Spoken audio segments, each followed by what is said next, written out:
I discovered over the past couple of years that Hot Wheels quality has been declining across the board. RLC has gone downhill with the quality of their paint. They've been scratched up all the time. And the Hot Wheels car culture and premiums have been having issues. One of the main issues that has always been an issue is the tampos are not printed as smooth as the $1 mainline cars. There's like a dot matrix print you can see on the tampos of the premium cars, which I think is absolutely absurd. There's no need for that. But of late, what I've been finding is paint chips on these cars and sometimes imperfections in the casting. Well, there'll be pits in the casting, so there'll be little metal bumps on the castings themselves. They're painted over, but you can feel the roughness and you can see the roughness. And two of the cars have that rough issue. One car has a tampo issue, and one car, the spoiler, has excess metal on it, so it doesn't look very good. So clearly these are nothing new to the Hot Wheels line, but I don't know, to be honest, when you're buying a diorama set where they all go together, I don't know, I just expect a little bit more, I want the cars to be perfect because I want to display them. And it's just kind of disappointing, and it's just become clear that the Hot Wheels hobby is not what it used to be.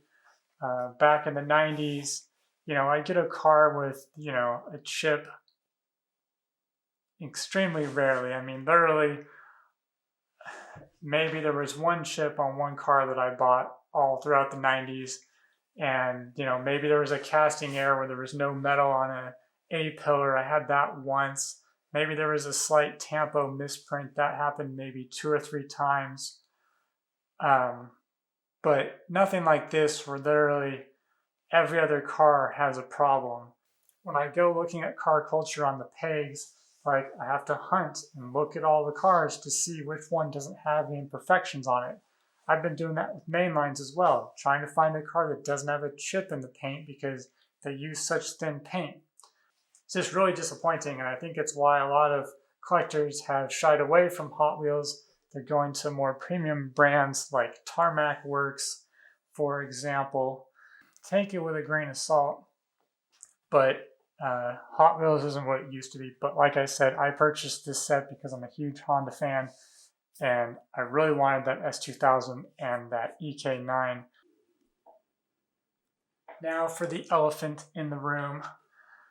Because this car has scratches on it, I remembered that there's also a white NSX Type R that was in the Car Culture Mountain Drifters series a couple of years ago, so I wanted to check it out to see how the QC was on that particular car. And I found another very, very interesting difference between the two cars. And to my eyes, it's very, very noticeable. I don't know if you're going to be able to tell on camera. The car on your left is the car from the Diorama set. The car on the right is from the Mountain Drifters set. The Mountain Drifters NSX, to my eyes, is painted Honda's racing color, which is championship white. I said previously that the NSX-R in this Diorama set is Grand Prix white. Championship white has a little bit of yellow in it. It's like a cream white. Both of these whites are solid colors. They're not metallic, they're not pearl. So I don't know if you can tell the difference between them, but there's definitely a difference to me. There's definitely the QC issue with this new car. The car looks pretty good, except for, are you ready for it? One of the glaring issues is the quality control of my particular car is incredibly subpar. And if you look at the rear deck lid, there's black specks all over the paintwork. It appears to be maybe tampo issues. and that's what the specs are, but it could also be that there's casting air and there's actually little metal pits in the casting, and then it was painted over so you can actually see these pits. There's also 3 of them, 4 of them, 5 specks on the front hood as well. And then there's a slight chip on the passenger rear fender, which is hard to see, but is still there. There's also imperfection on the rear quarter panel, but the main glaring issue is there's a chip on the passenger front fender, which is kind of inexcusable, and it's incredibly hard not to miss. And I said previously that you could see the engine of the NSX-R in the Diorama set, but I'm mistaken. You can see the engine in the Mountain Drifters set and not in the new version of this car. Coincidentally, according to the Hot Wheels Bible, Hot Wheels Wiki, both of these cars are painted championship white, but I don't really think that's true.